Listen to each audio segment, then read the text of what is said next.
राम रावण युद्ध, धर्म और अधर्म का महासंग्राम।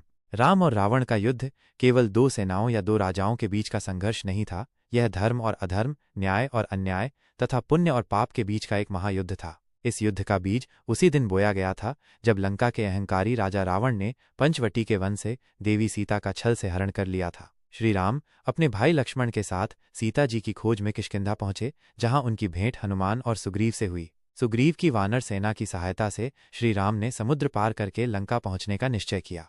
युद्ध की तैयारी, सेतु निर्माण और अंतिम चेतावनी। युद्ध आरंभ होने से पहले श्री राम ने समुद्र से मार्ग देने की प्रार्थना की, लेकिन जब समुद्रदेव ने उनकी बात नहीं सुनी तो राम ने अपने क्रोधाग्नि से समुद्र को सुखा देने की चेतावनी दी। तब समुद्रदेव स्वयं प्रकट हुए और उन्होंने नल नील की सहायता से पत्थरों पर राम नाम लिखकर एक सेतु बनाने का सुझाव दिया। लाखों वानरों की सेना इस विशाल कार्य में जुट गई और कुछ ही दिनों में भारत से लंका तक एक पुल का निर्माण हो गया, जो राम सेतु के नाम से प्रसिद्ध हुआ। सेना के लंका पहुंचने के बाद श्री राम ने शांति का एक अंतिम अवसर देने का निश्चय किया। उन्होंने अंगद को शांति दूत बनाकर रावण की सभा में भेजा। अंगद ने रावण को सम्मान सहित सीता जी को लौटाने और क्षमा मांगने की सलाह दी, किंतु अहंकार में चूर रावण ने यह प्रस्ताव अस्वीकार कर दिया और अंगद का अपमान किया। अंगद ने भी रावण की सभा में अपना पैर ऐसा जमाया कि लंका का कोई भी योद्धा उसे हिला नहीं सका। यह रावण के लिए एक स्पष्ट चेतावनी थी, जिसे उसने अनदेखा कर दिया। महायुद्ध का आरंभ। शांति के सभी प्रयास विफल हो जाने के बाद महायुद्ध का शंखनाद हुआ। एक ओर श्रीराम की वानरों और भालुओं की विशाल सेना थी, जिसमें हनुमान, सुग्रीव, जामवंत, नल, नील और अंगद जैसे महान योद्धा थे। दूसरी ओर रावण की विशाल राक्षसी सेना थी, जो मायावी और अत्यंत शक्तिशाली थी। युद्ध के पहले कुछ दिन अत्यंत भयंकर थे।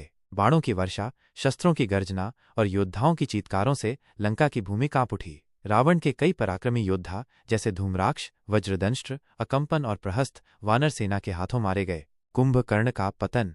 अपनी सेना का भारी नाश होते देख रावण ने अपने भाई कुंभकर्ण को जगाने का निर्णय लिया। कुंभकर्ण, जिसे 6 महीने तक सोने का वरदान प्राप्त था, उसे बड़ी कठिनाई से जगाया गया। कुंभकर्ण ने अकेले ही हजारों वानरों का संहार करके श्री राम की सेना में भय उत्पन्न कर दिया। उसके विशाल शरीर और अपार शक्ति को देखकर वानर सेना भागने लगी। तब श्री राम स्वयं उसके समक्ष आए और एक भयंकर युद्ध के पश्चात उन्होंने कुंभकर्ण का वध कर दिया। कुंभकर्ण की मृत्यु रावण के लिए एक बहुत बड़ा आघात थी।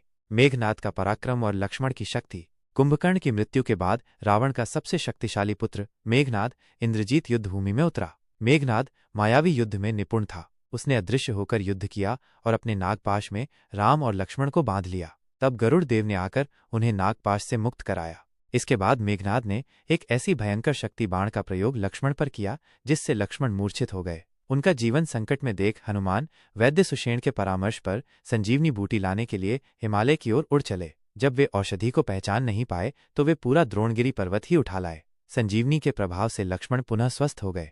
इसके बाद लक्ष्मण और मेघनाद के बीच एक ऐतिहासिक युद्ध हुआ। लक्ष्मण ने मेघनाद की सभी मायावी शक्तियों को विफल करते हुए अंततः उसका वध कर दिया। अपने पुत्र की मृत्यु से रावण शोक में डूब गया और प्रतिशोध की अग्नि में जलने लगा।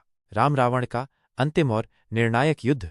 अपने सभी महान योद्धाओं को खोने के बाद अहंकारी रावण स्वयं युद्ध भूमि में उतरा। राम और रावण के बीच ऐसा प्रलयंकारी युद्ध आरंभ हुआ जिसे देवता भी आकाश से देख रहे थे। दोनों ही दिव्यास्त्रों का प्रयोग कर रहे थे और उनके टकराव से पृथ्वी कांप रही थी। जब रावण श्रीराम पर भारी पड़ने लगा, तब देवराज इंद्र आए श्रीराम के लिए अपना दिव्य रथ और सारथी मातली को भेजा।